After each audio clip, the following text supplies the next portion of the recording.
জয়রামবাটি শ্রী শ্রী মায়ের বাড়ি বা শ্রী শ্রী মাতৃ মন্দির দেখুন। আর মাতৃ মন্দির মূল গেটের পাশেই যে বাড়িটি আছে মন্দিরটি আছে, এটি হচ্ছে মায়ের নতুন বাড়ি। চলুন দেখুন, এইটি হচ্ছে মায়ের নতুন বাড়ি।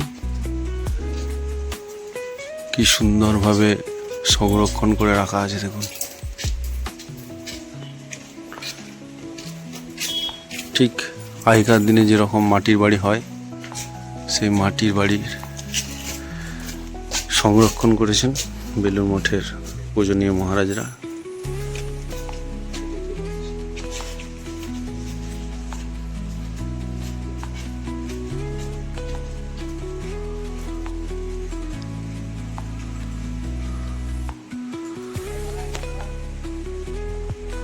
মাটির যে কুঁড়ে বাড়ি হয়, ঠিক সেই আদলেই কিন্তু তৈরি এগুলো। এদিকে অতিথি ভবন আছে দেখুন, এখানে কিন্তু সব তথ্য লেখা আছে।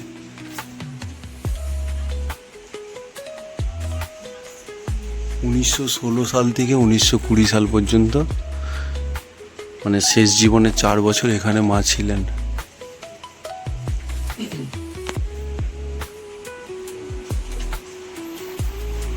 ভিতরে মায়ের প্রতিকৃতি মূর্তি, ঠাকুরের মূর্তি এবং স্বামীজির মূর্তি আছে।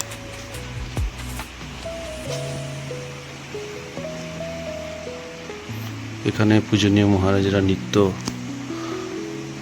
ঠাকুরমা স্বামীজির পূজা করেন, ওই পুষ্পার্ঘ্য নিবেদন করে প্রণাম করেন। আপনারা জয়রামবাটি এলে অবশ্যই মায়ের এই নতুন বাড়িটা অবশ্যই দেখবেন।